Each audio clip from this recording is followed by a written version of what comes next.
पिछले 11 वर्षों से मैं आर्य समाज मॉडल टाउन पानीपत में आ रहा हूँ और पंडित जी का आचार विचार और उनसे हम काफ़ी प्रभावित हैं। जी, हम पंडित को हटाना नहीं चाहते। ये बहुत गलत काम कर रहे हैं। पंडित यहाँ पर 14-15 साल से काम कर रहे हैं, आज तक कोई शिकायत नहीं हुई। मैं संजीव जी को 10-15 साल से जानता हूँ। मैंने इनके बारे में ऐसी कोई बात नहीं सुनी। ये जो आरोप लगा रहे हैं, ये इन आपस में गुटबाजी हुई पड़ी है। आर्य समाज में इलेक्शन नहीं हो रहे, उसकी वजह से एक दूसरे पे आरोप लगा रहे हैं। कभी कह रहे हैं उसको कि हम तुम्हारा सामान उठा के बाहर फेंक देंगे, कभी कुछ करेंगे, ऐसे धमकियां दे रही जाए। पंडित जी, मैं तो 47 साल से यहाँ आ गई हूँ, बुढ़ी हो गई हूँ, इतनी जवान आई थी। और कई पंडित है, कईयों को इन्होंने पंडितों को ना इस समाज वालों ने निकाला है। आज तक जो पंडित जी के ऊपर आरोप लगाए गए हैं, मुझे तो कुछ ऐसा लगा नहीं। मैं चाहता हूँ पंडित जी को कि कोई नहीं निकालेगा। कोई बात हो तो पहले प्रूफ लाया जाए, तब उसको निकाला जाए, नहीं तो कोई प्रूफ नहीं है तो कुछ नहीं पंडित जी निकलेंगे। और मैं ये चाहूँगी कि एक व्यक्ति इतना पुरोहित 14 साल से जो यहाँ रह रहा है, उसका सम्मान इस तरह से उसको अपमानित करके ना निकाले। वो खुद ही छोड़ देंगे। ऐसे माहौल में उनको भी तो प्रेशर है, उन्हें भी तो टेंशन है। उनसे पूछना चाहता हूँ कि समाज में अगर एक हवन चल रहा है, उसमें कोई किसी के बड़े हाथ हैं, किसी का सामर्थ्य ज़्यादा है, वो सामग्री ज़्यादा डालता है या दान ज़्यादा देता है, क्या वो समाज में जो हवन हुआ उस व्यक्ति ने किया, सब ने मिल के किया, ठीक है। मेरा कम सामर्थ्य है, मैंने कम सामर्थ्य के हिसाब से दिया, इसलिए वो लोग इस समाज में अपना ये दिखा के अपना समाज में कब्जा करना चाहते हैं। समाज के 2 बच्चे चोरी करते हुए CIA स्टाफ ने पकड़े।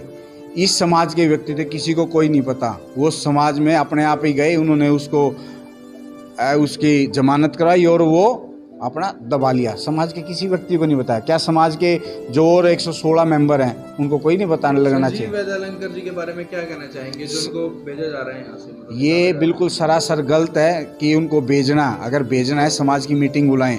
और मैं कहता हूँ अगर ये लोकतंत्र में यकीन रखते हैं, आर्य समाज के सिद्धांतों पे यकीन रखते हैं, तो पूरी समाज की मीटिंग बुलाएं, जितने मेंबर हैं। अगर वो समाज सब सर्वसम्मति से सहमत होता है कि शास्त्री जी को जाना है या रुकना है, वो तय करे।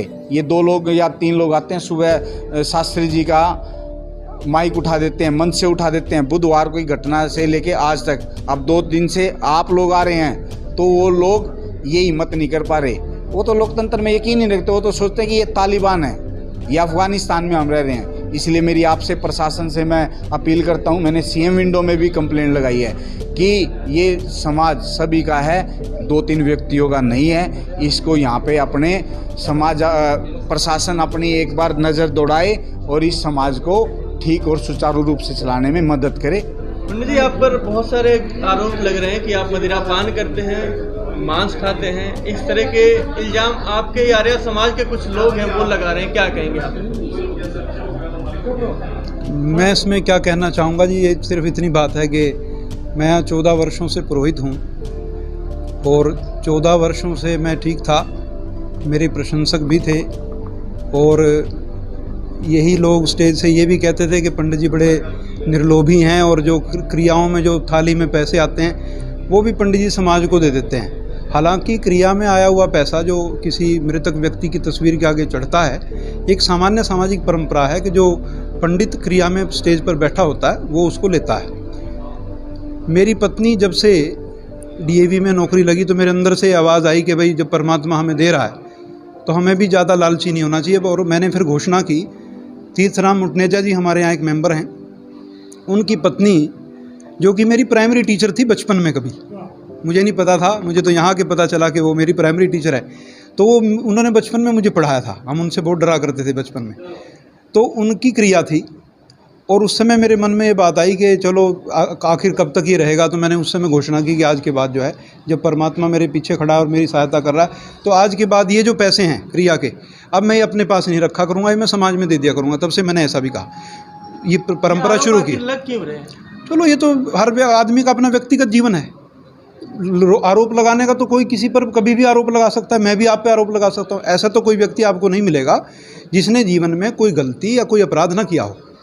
लेकिन आप अपराध को केंद्रीभूत करके और एक विशेष समय में उस विषय को उठाना, बात अपराध की नहीं होती, बात है कि आप किस समय में उस चीज़ को उठा के उसका आप यूज़ कर रहे हैं चीज़ों का। ये प्रश्न नहीं है मैं शराब पीता हूँ नहीं पीता, मैं मांस खाता है तो मेरा अपना निजी जीवन है, और मेरी आत्मा अगर मान रही है तो छुपके भी करेगा आदमी, और यदि मेरी आत्मा नहीं मानती तो फिर ये मेरे जीवन में रहेंगी नहीं ये बातें। तो इस तरह का तो कोई इस विषय पे तो मैं कुछ कहूँगा ही नहीं, ना मुझे कहने की आवश्यकता है, मैं नहीं कहता ये बात। आप मैं आपसे कोई अपने व्यक्तिगत जीवन के बारे में पूछूँ, आप बताएंगे? आपसे पूछता हूँ मैं, आप बताओ अपने व्यक्तिगत जीवन में क्या किया आपने? व्यक्तिगत जीवन की चर्चा सामाजिक जीवन में नहीं की जाती, और सामाजिक जीवन का व्यक्तिगत में कुछ मतलब नहीं है। तो आदमी का अपना, हालांकि इस प्रकार का व्यवहार, मैं ऐसी आत्मा का आदमी नहीं हूँ और इन सब चीज़ों से मेरा कोई मतलब नहीं है, लेकिन अब क्योंकि एक वक्ता के या कोई रेप्यूटेड पर्सन हो या कोई पंडित हो, देखो सर उस पर इस तरह के इल्ज़ाम बड़े अच्छे लगते हैं, मतलब बढ़िया एक अटैकिंग मोड अच्छा बन जाता है कि सारी ज़िंदगी पंडित रहा, कहो ये शराबी है, कहो ये मांस खाता है, तो ऐसे उसको मारा जाता है। सच्चे व्यक्ति को झूठ का आरोप लगा दो, ईमानदार व्यक्ति पे बेईमान का आरोप लगा दो, ये एक स्ट्रेटजी होती है।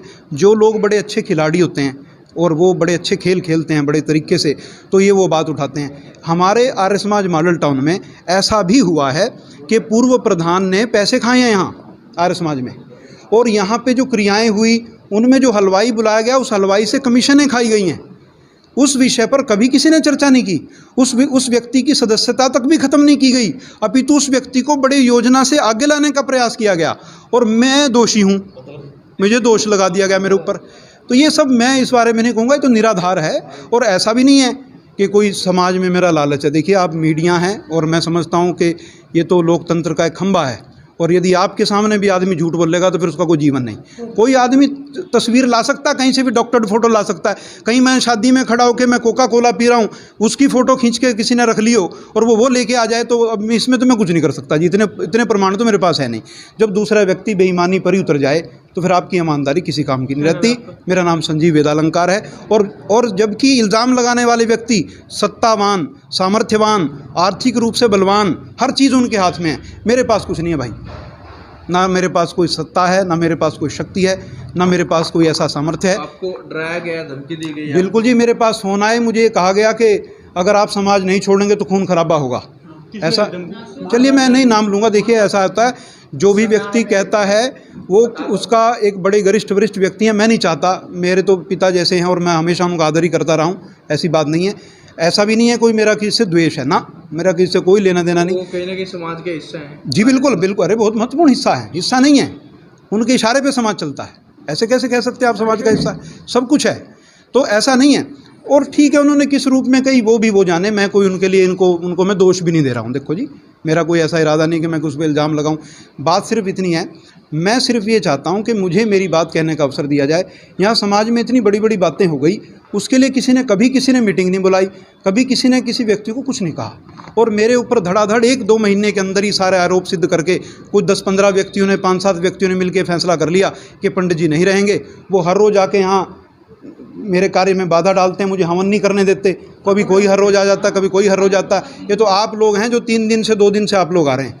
आपके भय से वो व्यक्ति यहाँ आके नहीं आए तो वो चले गए आपको देख के, और नहीं तो वो मेरे का हाथ पकड़ के यहाँ से कहते हैं हम आपको मंच पे नहीं बैठने देंगे। हमने सभी से पूछा जो यहाँ पे लोग मौजूद थे, उनका कहना है कि पंडित जी को हम जाने नहीं देंगे, या पूरा समाज आपके साथ है, कुछ 2-3 लोग जो हैं वो आपसे अलग चल रहे हैं। ऐसा क्यों? मतलब कोई आपकी पुरानी रंजिश है, इनसे कुछ निकालना चाह रहे हैं? देखिए जी, पता है, देखिए एक बात क्या होती है, जब एक सामान्य सा सिद्धांत है सर, आप एक चैनल के लिए कार्य करते हैं, जब आप चैनल के मालिक से भी ज़्यादा ताकतवर हो जाए ना जी, तो फिर चैनल का मालिक आपको नहीं रखेगा यहाँ। ये एक सामान्य सिद्धांत है सर।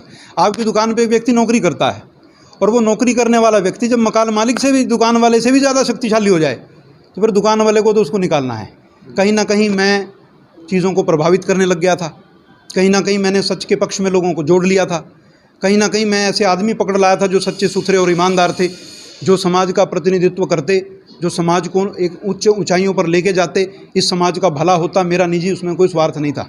मुझे यहाँ से 6,500 रुपये के रूप में महीने का मुझे मिलता है आर्य समाज की तरफ से। कोई ऐसा भी नहीं है कि कोई बहुत बड़ी मोटी राशि मुझे दी जाती है। और मुझे ये भी कहा गया कि 6 महीने की आप हमसे 3 महीने के पैसे एडवांस ले लो और समाज छोड़ दो। मैं कह रहा हूँ मेरे से 1 साल के पैसे ले लो।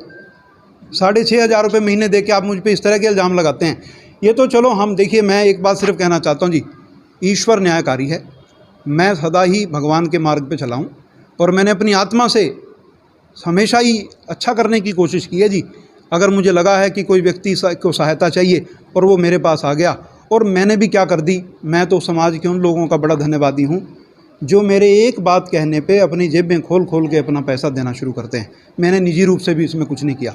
ये तो सिर्फ मैं उन लोगों को भी, मैं तो आप चैनल के माध्यम से उन सभी लोगों को हाथ जोड़ के धन्यवाद करता हूँ जो मैंने कहा कि इस लड़की की शादी है तो इसमें दहेज दो। कितने लोग आ गए और फटाफट सारा सामान जुट गया और हमने शादी करवाई। ऐसे हमने 2 महिलाओं की शादी लड़कियों की समाज में लड़कियों करवाई और उनमें कलेक्शन हुई, लोगों ने उसमें सहयोग किया। तो लोगों ने किया, मेरे कहने पे किया। उसके अलावा एक संजय शास्त्री जी, एक पंडित जी थे, उनके घर में कोरोना हो गया, उनकी माँ की डेथ होगी कोरोना से, उनका एक जवान भाई कोरोना चला गया, पूरे परिवार को कोरोना हो गया। मेरा ये दायित्व था कि वो भी पंडित है तो एक ब्राह्मण होने के नाते मैं उनकी मदद करूं। तो उसके रूप में मैंने लोगों को कहा, मैंने पैसे इकट्ठे करके उनको दिए, भिजवाए, उनके नाम से पैसे इकट्ठे हुए। इस बात पर भी मुझ पर इल्ज़ाम लगा दिया गया कि मैंने उसमें पैसे खाए। तो ये बातें तो वैसे देखा जाए ना तो बड़ी उद्विग्न करने वाली हैं, परंतु कोई बात नहीं जी, हर व्यक्ति अपने स्तर पे काम करता है भाई। वो अपनी चीज़ में बलवान है, मैं अपनी चीज़ में बलवान हूँ, मुझे ईश्वर पे विश्वास है। क्या फिर आप समय आने पर सारा खुलासा करोगे? अगर आपके अब भी आपको मतलब बोलते हैं लोग जाने के लिए तो उन लोगों के आप नाम भी लोगे? देखो ऐसा है सर, बहुत ज़्यादा लोग गड़बड़ नहीं कर रहे हैं। अगर मैं बहुत गंभीरता से देखूँ तो बस 3 एक आदमी हैं जो सारा खेल खेल रहे हैं। तो मैं तो सिर्फ ये चाहता हूँ, देखो भाई क्या है, मैं रहूँ ना रहूँ समाज में, कोई मैं मर थोड़ी जाऊँगा, मुझे पाकिस्तान थोड़ी भेज देंगे। मैं पानीपत में रहूँगा, मेरे जो लोग मुझे चाह रहे हैं वो मुझे चाहते ही हैं, ऐसी बात नहीं है, मुझे उससे कोई दिक्कत नहीं है। लेकिन समाज में 2-3 व्यक्ति खराब हैं। यदि समाज में उन व्यक्ति, ये सब लोग मिलके उन व्यक्तियों का उपाय करें कुछ कि ये व्यक्ति समाज को ख़राब कर रहे हैं, ये हटे तो समाज बढ़ेगा। मेरे होने ना होने से फ़र्क नहीं पड़ता। मैं कोई यहाँ कोई पट्टा लिखवा के नहीं बैठा हुआ हूँ कि मैंने यहाँ 100 साल गुजारने हैं। ये शरीर भी मेरा नहीं है भाई, ये शरीर भी मेरा नहीं है, ये मुझे छोड़ना होगा। तो समाज क्या चीज़ है और मैं क्यों ना छोड़ूं? एक बात मैं मीडिया के माध्यम से कहना चाहता हूं, इस समाज में जो घटनाएं घट रही हैं, उन घटनाओं को देखते हुए और अपने ऊपर आए हुए लांछनों को देखते हुए मेरा यहाँ एक क्षण रुकने का मन नहीं है। और मैंने अपने लिए कमरे देखने शुरू कर दिए थे, ईश्वर साक्षी है। मैं और मेरी पत्नी वर्षा में, बारिश में भीगते भीगते हमने 4 मकान देखे हैं, मेरी पत्नी ने और मैंने। जिस दिन उन्होंने मुझे जाने को कहा, मुझे कोई आपत्ति नहीं थी यहाँ से जाने में, मेरा कोई लालच नहीं है, साफ बात है। लेकिन समाज के कुछ लोग जो मुझे चाहते थे, उन्होंने कहा पंडित जी आप ऐसे मत जाओ, सत्य असत्य का निर्णय होने दो। जो लोग गड़बड़ कर रहे हैं कम से कम उनका तो पर्दाफाश हो कम से कम, नहीं तो वो फिर वैसे के वैसे रह जाएंगे, समाज तो फिर वहीं का वहीं रहेगा। तो मैं आपसे सिर्फ यही कहना चाहता हूँ, देखिए क्या है, हर चीज़ की अपनी सीमाएं हैं, सीमाओं में रह के अपनी बात की जानी चाहिए। मुझे तो सिर्फ इतना अवसर चाहिए कि जो मेरी असेसमेंट है, जो मैंने रीडिंग की है, जो मैंने लोगों का आकलन किया है, उस आकलन के हिसाब से जो व्यक्ति 2-3 हैं, बस ज़्यादा नहीं है, उन व्यक्तियों का पर्दाफाश तो होना चाहिए जी, नहीं तो ये समाज ना कभी उन्नति नहीं कर पाएगा।